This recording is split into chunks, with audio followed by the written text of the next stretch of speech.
কি বললেন যে গুলি করবেন না? জামালপুর সীমান্তে উত্তেজনা, বিজিবি ও স্থানীয়দের শক্ত অবস্থান। পুশিন থেকে পিছু হটছে বিএসএফ। সীমান্তবর্তী জেলায় প্রতিবাদ সমাবেশ করবে 11 দল। আমাদের বিজিবির সাথে বাংলাদেশের দেশপ্রেমিক জনগণ প্রতিরোধ গড়ে তুলবে।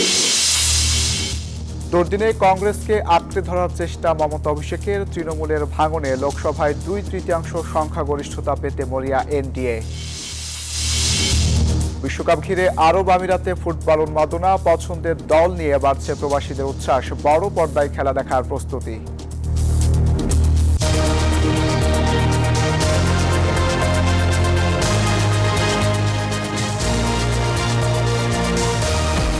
স্বাগত প্রবাসের সংবাদে, সঙ্গে আছি শাহরিয়ার অঙ্কুর। দেখছিলেন বিআরবি কেবল সংবাদ শিরোনাম। জামালপুরের বকশীগঞ্জ উপজেলার রামরামপুর সীমান্তে একজনকে জোর করে বাংলাদেশে পুশিনের চেষ্টাকে কেন্দ্র করে বর্ডার গার্ড বাংলাদেশ ও ভারতীয় সীমান্ত রক্ষা বাহিনী বিএসএফ এর মধ্যে উত্তেজনাকর পরিস্থিতির সৃষ্টি হয়েছে।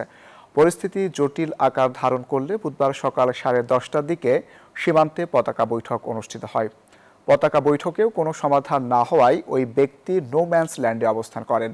এরপরও বিএসএফ সদস্যরা কয়েক দফা ওই ব্যক্তিকে বাংলাদেশ ভূখণ্ডে ঠেলে দেওয়ার চেষ্টা চালায়। পরে বিজিবি ও স্থানীয়দের প্রতিরোধে পুশিনের চেষ্টা ব্যর্থ হয়। এ ঘটনায় সন্ধ্যায় সীমান্ত এলাকায় দুই দেশের জনগণের মধ্যে ইটপাটকেল নিক্ষেপ ও ধাওয়া পাল্টা ধাওয়ার ঘটনা ঘটে। পুশিন প্রতিরোধে সীমান্তবর্তী এলাকায় সতর্ক অবস্থানে আছেন বিজিবি সদস্যরা, সাথে রয়েছেন স্থানীয়রাও। কোনো অনাকাঙ্ক্ষিত পরিস্থিতি মোকাবেলায় রাত দিন পাহারা এবং টহল জোরদার করা হয়েছে। প্রতিনিধিদের পাঠানো তথ্য, চিত্রের রিপোর্ট।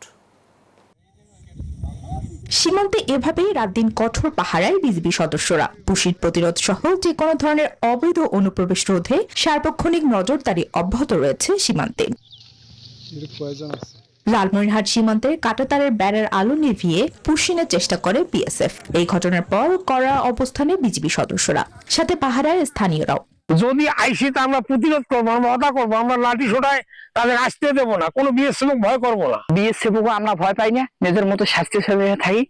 আমরা পাঁচ যখন করে যেতে আমরা রাস্তাঘাটে গত কয়েকদিন ধরে কুড়িগ্রাম জেলার রৌমারী সীমান্তেও পুশিন ঘিরে শুরু হয়েছে উত্তেজনা। মঙ্গলবার গভীর রাতে সীমান্তের সার্চ লাইট বন্ধ করে পুশিনের চেষ্টা ব্যর্থ হয় বিএসএফ এর। স্থানীয়দের সহায়তায় রুখে দেয় বিজিবি সদস্যরা। অবৈধভাবে বাংলাদেশে প্রবেশ করতে না পারে বিজিবির সাথে আমরা সচরাচর অ্যাক্টিভ সতর্ক অবস্থানে আছি। এদিকে মেহেরপুর সীমান্তেও একই চিত্র। সন্ধ্যা থেকে মধ্যরাত পর্যন্ত গ্রামবাসীরা বিজিবির সঙ্গে সীমান্ত এলাকায় পাহারা দিচ্ছেন। স্থানীয় জনগণ এবং বর্ডার গার্ড বাংলাদেশের যৌথ প্রচেষ্টা এই ধরনের পুশিন সংক্রান্ত যে কোনো ধরনের অপতৎপরতা রুখে দেওয়ার জন্য সর্বদা সজাগ আছে। এদিকে জামালপুর সীমান্তে আবারও একজনকে পুশিনের চেষ্টা করা হলে তা প্রতিহত করতে সক্ষম হয় বিজিবি। সীমান্তে পুশিন ও হত্যার প্রতিবাদে রাজপথে নামছে 11 দল। ঘোষণা হয়েছে 2 দিনের কর্মসূচি। শুক্রবার সীমান্তবর্তী জেলা ও গুরুত্বপূর্ণ পয়েন্টে হবে সমাবেশ। আর ঢাকায় সোমবার রয়েছে বিক্ষোভ মিছিল। বুধবার রাজধানীর মগবাজারে জামায়াতের কার্যালয়ে সংবাদ সম্মেলনে এই কর্মসূচি ঘোষণা করা হয়। নেতারা বলেন, সীমান্ত রক্ষায় সরকারের ভূমিকা খুবই অপ্রতুল। দেশের সীমান্তবর্তী বেশ কটি জেলার পরিস্থিতি এখন আলোচনার কেন্দ্রবিন্দুতে। একের পর এক ঘটনা বহু মানুষকে ঠেলে বাংলাদেশে পাঠিয়ে দেওয়ার চেষ্টা করছে ভারতের সীমান্ত রক্ষা বাহিনী বিএসএফ, যা কঠোরভাবে প্রতিহত করছে বাংলাদেশের সীমান্ত রক্ষা বাহিনী, বিজিবি ও স্থানীয় লোকজন। এমন পরিস্থিতিতে পুশ ইন ও হত্যাকাণ্ডের প্রতিবাদে 2 দিনের কর্মসূচি দিল 11 দলীয় ঐক্য। সরকারের ভূমিকা সীমান্তে খুবই অপ্রতুল এবং সরকার সীমান্তে নজরদারির ক্ষেত্রে খুবই স্বল্প ভূমিকা পালন করছে। স্বরাষ্ট্রমন্ত্রী সালাউদ্দিন সাহেব বলেছেন, ওইখানে লেথাল উইপনে যে হত্যাকাণ্ড হয় এটা বর্ডার কিলিং না, কিন্তু উনি যে বক্তব্য দিয়েছেন এটা সত্য নয়। 11 দলের সমন্বয়ক বলেন, যে কোনো মূল্যে পুশ ইন প্রতিহত করা হবে। স্বরাষ্ট্রমন্ত্রী যে কথা বলেছেন যে সীমান্তে যদি অপরাধজনিত কারণে গুলি করা হয়, হত্যা করা হয়, এটাকে বর্ডার কিলিং বলা যাবে না। আমাদের মনে রাখতে হবে যে উনি বাংলাদেশের ক্যাবিনেট মিনিস্টার কিন্তু বয়ানটা হয়ে গেছে ভারতীয় মন্ত্রীদের মতো। সরকারের 3 মাসে দেশে আইন শৃঙ্খলা পরিস্থিতি ভয়াবহ অবনতি হয়েছে বলেও মন্তব্য করেন জোটের নেতারা। আহ্বান করেছি। তাওহিদুল ইসলাম, নিউজ 24, ঢাকা। দিল্লিতে বিজিবি ও বিএসএফ এর 57তম মহাপরিচালক পর্যায়ের 4 দিনের সম্মেলনের শেষ দিন আজ। 3 দিনের বৈঠকে সীমান্তে নিরস্ত্র বাংলাদেশি হত্যা বন্ধ, মাদক ও অস্ত্র চোরাচালান রোধে এবং 150 গজের মধ্যে অবৈধ অবকাঠামো নির্মাণ বন্ধেরও জোর দাবি জানিয়েছে বিজিবি। নতুন সরকার গঠনের পর দুই বাহিনীর এটি প্রথম শীর্ষ বৈঠক। আজ যৌথ দলিল স্বাক্ষরের মধ্য দিয়ে আনুষ্ঠানিকভাবে শেষ হবে 4 দিনের এই সম্মেলন। ভারত বাংলাদেশ সীমান্তে পুশব্যাক ও পুশিন ইস্যুতে বাড়ছে আন্তর্জাতিক নজরদারি। জাতিসংঘ জানিয়েছে তারা সীমান্ত পরিস্থিতি নিবিড়ভাবে পর্যবেক্ষণ করছে। ক্ষতিগ্রস্ত জনগোষ্ঠীর সুরক্ষা নিয়ে উদ্বিগ্ন সংস্থাটি বুধবার ঢাকা 14 আসনের সংসদ সদস্য ব্যারিস্টার মীর আহমদ বিন কাসেমের পাঠানো এক চিঠির জবাবে এই অবস্থান তুলে ধরে জাতিসংঘ। এমন প্রেক্ষাপটে দিল্লিতে চলছে 57তম বিজিবি বিএসএফ মহাপরিচালক পর্যায়ের বৈঠক। ঢাকার দাবি, যথাযথ যাচাই ছাড়া কাউকে বাংলাদেশি হিসেবে গ্রহণ করা হবে না। ফলে প্রত্যাবাসন প্রক্রিয়ার স্বচ্ছতা ও দুই দেশের সমন্বয় এখন আলোচনার কেন্দ্রবিন্দুতে উঠে এসেছে। বিশ্লেষকদের মতে অবৈধ অভিবাসন, পুশব্যাক ও নাগরিক পরিচয় যাচাইয়ের বিষয়গুলো আলোচনায় গুরুত্ব পেতে পারে। দলের দুর্দিনে ভারতীয় কংগ্রেসের ওপরে আস্থা রাখতে চায় তৃণমূল। পশ্চিমবঙ্গের রাজনৈতিক সমীকরণ ও জাতীয় রাজনীতির নানা জল্পনার মধ্যেই মমতা বন্দ্যোপাধ্যায়ের পর কংগ্রেসের শীর্ষ নেতৃত্বের সঙ্গে যোগাযোগ বাড়িয়েছে অভিষেক বন্দ্যোপাধ্যায়ও। এদিকে বিধানসভায় ভরাডুবির পর মমতার প্রতি দলের অনাস্থাকে কাজে লাগাতে মরিয়া শাসক দল বিজেপি। লক্ষ্য লোকসভায় এনডিএর 2/3 সংখ্যাগরিষ্ঠতা অর্জন। নির্বাচনী ধাক্কা, দলীয় অস্থিরতা আর জাতীয় রাজনীতির চাপে অনেকটাই কোণঠাসা তৃণমূল কংগ্রেস। নিশ্চুপ মমতা বন্দ্যোপাধ্যায়, দিশেহারা দলের সর্বদলীয় সাধারণ সম্পাদক অভিষেক বন্দ্যোপাধ্যায়ও। এই পরিস্থিতিতে তৃণমূল কংগ্রেসে ফের বড় রাজনৈতিক চাঞ্চল্য। দিল্লিতে কংগ্রেস নেতৃত্বের সঙ্গে মমতার বৈঠকের 24 ঘন্টা না পেরোতেই রাহুল গান্ধীর সঙ্গে দেখা করেন অভিষেক বন্দ্যোপাধ্যায়। বৈঠক নিয়ে কেউ মুখ না খুললেও রাজনৈতিক মহলের ধারণা, বিরোধী শিবিরে নতুন সমন্বয় করার চেষ্টা চলছে। কারণ জাতীয় রাজনীতিতে তৃণমূলের প্রভাব কমছে, দলের ভেতরেও বাড়ছে অস্থিরতা। সবচেয়ে বড় ধাক্কা এসেছে লোকসভায়। বিশেষ করে লোকসভায় তৃণমূলের 28 এমপির 20 জনই মমতাকে ত্যাগ করে এনডিএ সমর্থনের পথে হাঁটায় উঠছে নানা প্রশ্ন। আর এটিকে বড় সুযোগ হিসেবে দেখছে বিজেপি নেতৃত্বাধীন এনডিএ জোট। মোদী সরকারের দীর্ঘদিনের লক্ষ্য বিভিন্ন সাংবিধানিক সংস্কার, যার মধ্যে এক দেশ এক ভোট অন্যতম উদ্যোগ।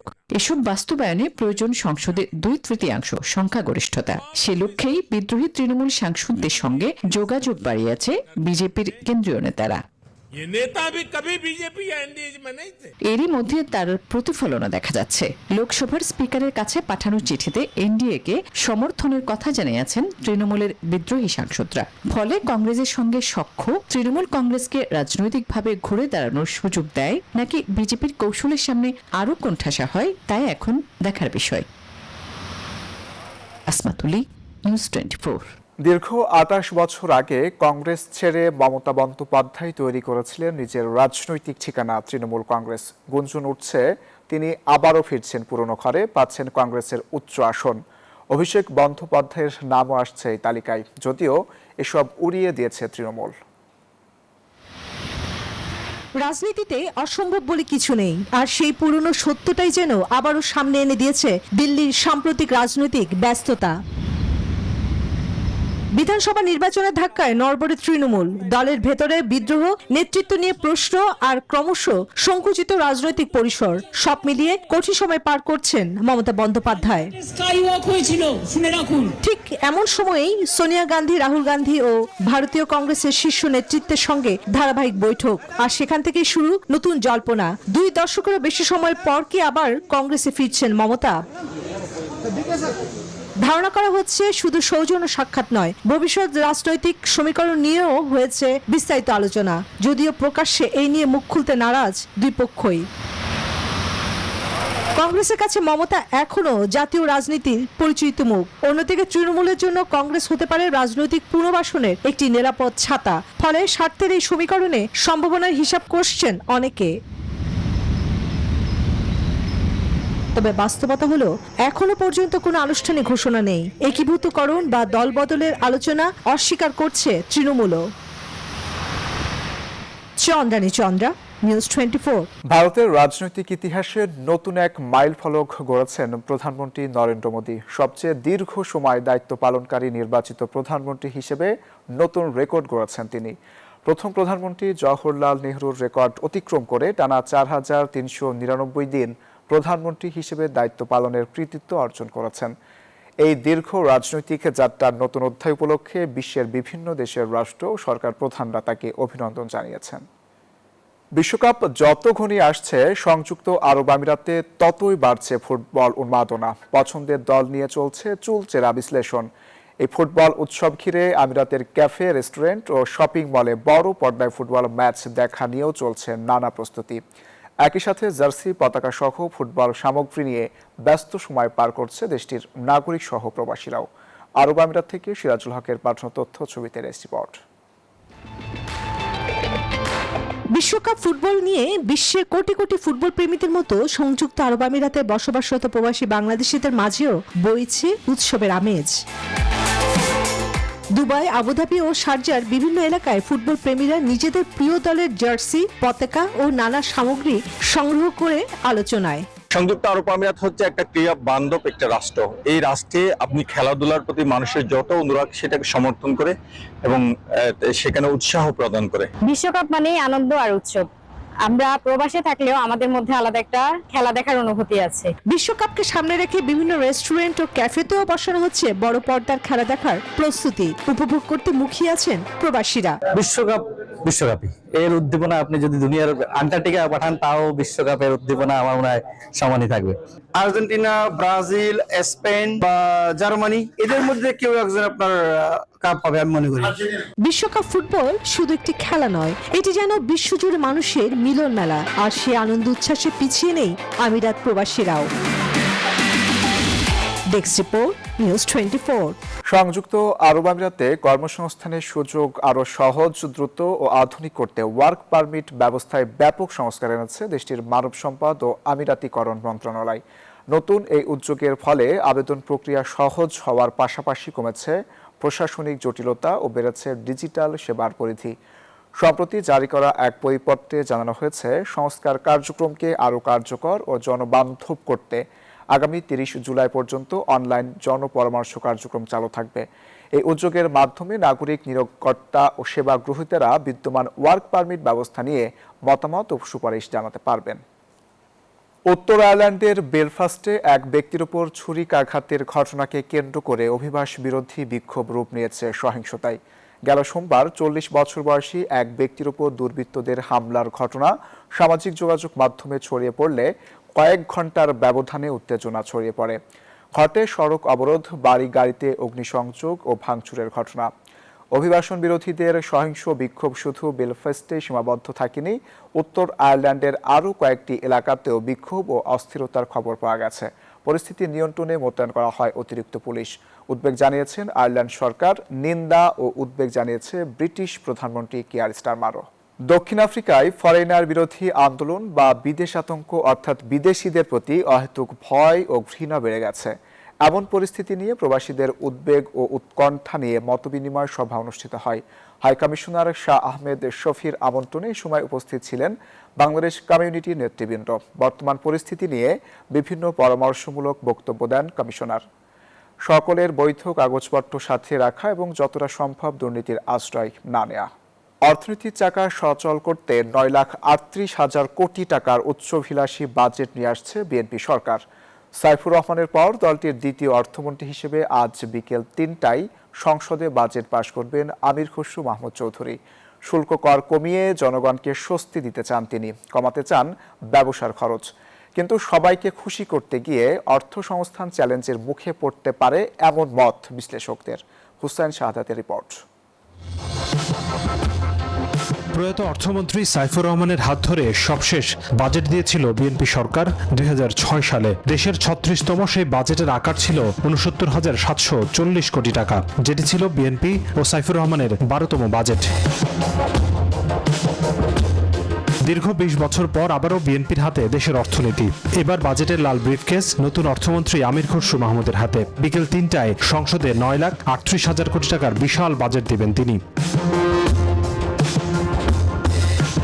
বিএনপির নির্বাচনী প্রতিশ্রুতির প্রতিফলন থাকছে এবারের বাজেটে। ফ্যামিলি কার্ড ও কৃষক কার্ড সহ সামাজিক সুরক্ষায় থাকছে বড় বরাদ্দ। শিক্ষা স্বাস্থ্যের মতো জনবান্ধব খাতে বরাদ্দ বাড়ানো হয়েছে অনেক। আমার সোশ্যাল সেফটি নেট বাজেটটা যেন আমি স্মার্টলি তৈরি করতে পারি। আমি যদি এই জায়গায় করতে গিয়ে আমি অন্য জায়গায় ডেভেলপমেন্ট প্রায়োরিটিজ না কমিয়ে এটা করতে যাই, তাহলে দেখা যাবে আমার টাকা ছাপাতে হচ্ছে। নিত্যপণ্য সহ শিল্পের কাঁচামাল আমদানিতে দেয়া হচ্ছে বড় ধরনের কর ছাড়। সব মিলে এক মানবিক অর্থনীতির পথে হাঁটছে সরকার। আমরা অনেক সময় সবসময় কিন্তু সরকারের সাথে বিভিন্ন মহলে ওনাদের সাথে ডিসকাশনে বলে থাকি যে ইজ অফ ডুইং বিজনেসের পরিপালকটা ঠিক করা এবং আমাদের টোটাল যে ট্যাক্স কাঠামোটা আছে এটাকে আরো সহজতর করলে সেটা ব্যবসা যখন বাড়বে সেটা ইভেন্চুয়ালি কিন্তু মানে অর্থনীতির প্রতিও কিন্তু একটা পজিটিভ রেসপন্স দিবে। বরাবরের মতোই পরিচালন খাতে ব্যয় হবে বরাদ্দের বড় অংশ। সরকারি কর্মকর্তা কর্মচারীদের নতুন বেতনের জন্য 35,000 কোটি টাকা বরাদ্দ থাকায় সেখানে ব্যয় আরো বেড়েছে। প্রাতিষ্ঠানিক সক্ষমতা না বাড়লে আমি অ্যালোকেশন যত বড়ই দিই, বাস্তবায়ন হবে না। ইমপ্লিমেন্টেশন রেট থেকে যাবে লো, বা সঠিক সময়ে বাস্তবায়ন হবে না।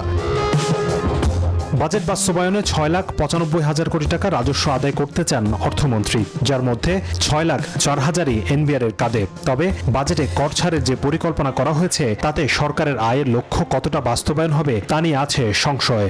ওনারা যে অর্থের প্রাক্কলন করেছেন এটা ওনারা সংগ্রহ করতে পারবেন না। যেদিন পারবেন না সেদিন তাহলে ওনারা কোন জায়গাতে কাটছাট করবেন? ওই যে আপনি দেখছেন থোক বরাদ্দ হবে, অনেকগুলো ক্ষেত্রে ওই থোক বরাদ্দতে আটকে যাবে। এইটি আমাদের ভয়। এবার 2,43,000 কোটি টাকার বড় ঘাটতি থাকছে বাজেটে, যার বড় অংশ সরকার নিবে অভ্যন্তরীণ ঋণ হিসেবে, বাকিটা বৈদেশিক ঋণ ও অনুদান। আগামী 1 বছর দেশের অবকাঠামো উন্নয়নেও বরাদ্দ বাড়িয়েছে সরকার। 1,10,000 কোটি টাকা বেড়ে 3 লাখ কোটি টাকার বার্ষিক উন্নয়ন কর্মসূচি থাকছে 2026-27 অর্থ বছরের বাজেটে। হোসেন শাহাদাত, নিউজ 24, ঢাকা। সরকারি কাজে গতি আনতে শূন্য থাকা পদগুলোতে দ্রুত জনবল নিয়োগ দেওয়া হবে, সংসদে জানিয়েছেন প্রধানমন্ত্রী তারেক রহমান। বুধবার বাজেট অধিবেশনের প্রশ্নোত্তর পর্বে একথা জানান তিনি। বলেন, স্বৈরাচার সরকারের অর্থ পাচারের কারণে দেশের অর্থনৈতিক ব্যবস্থা ভেঙে পড়েছে। আইন শৃঙ্খলা নিয়ন্ত্রণে কঠোর ব্যবস্থা নেওয়ার নির্দেশ দেওয়ার কথাও জানান তিনি। বুধবার বিকেল 3টায় স্পিকার হাফিজউদ্দিন আহমেদের সভাপতিত্বে শুরু হয় জাতীয় সংসদের বাজেট অধিবেশন। শুরুতেই নির্ধারিত প্রশ্নোত্তর পর্বে অংশ নেন প্রধানমন্ত্রী তারেক রহমান। তুলে ধরেন তার সরকারের নেয়া নানা পরিকল্পনার কথা। জানান বিরোধী দলের এলাকাতেও সমানভাবে উন্নয়ন কাজ করতে চায় সরকার। খুলনা, নোয়াখালী, বগুড়া, সিরাজগঞ্জ এবং এক প্রশ্নের জবাবে প্রধানমন্ত্রী তারেক রহমান জানান জনগণের নিরাপত্তায় আইন শৃঙ্খলা নিয়ন্ত্রণে কঠোর সরকার। এছাড়া প্রশাসনের জবাবদিহিতা নিশ্চিতে প্রয়োজনীয় সংস্কারের উদ্যোগ গ্রহণ করা হবে।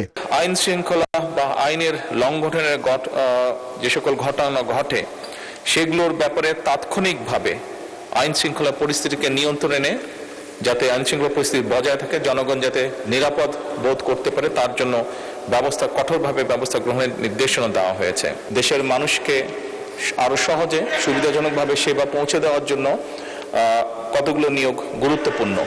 সরকার অত্যন্ত গুরুত্বের সাথে এই বিষয়টি পর্যালোচনা করছে এবং যত দ্রুত সম্ভব আমরা এই পদগুলোতে নিয়োগ প্রক্রিয়া শুরু করব। প্রধানমন্ত্রী বলেন, স্বৈরাচার সরকারের অর্থ পাচার ও দুর্নীতির কারণে দেশের অর্থনীতি ভেঙে পড়েছে।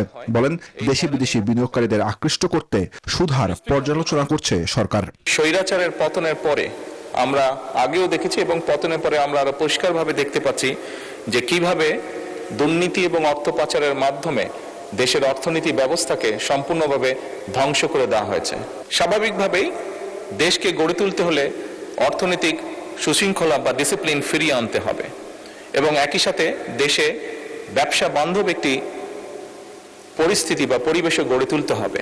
এক প্রশ্নের জবাবে প্রধানমন্ত্রী জানান, সত্যিকারের ব্যবসায়ীদের 9% সুদহারে ঋণ সহযোগিতা করবে সরকার। বিদেশ থেকে বিনিয়োগ নিয়ে এলে 1.5% কমিশন সরকার দেবে বলেও জানান প্রধানমন্ত্রী। একটা সহযোগিতা করা যায়। জুবায়ের সানি, নিউজ 24, ঢাকা। আর এই ছিল প্রবাসের সংবাদে। এতক্ষণ সাথে থাকার জন্য ধন্যবাদ।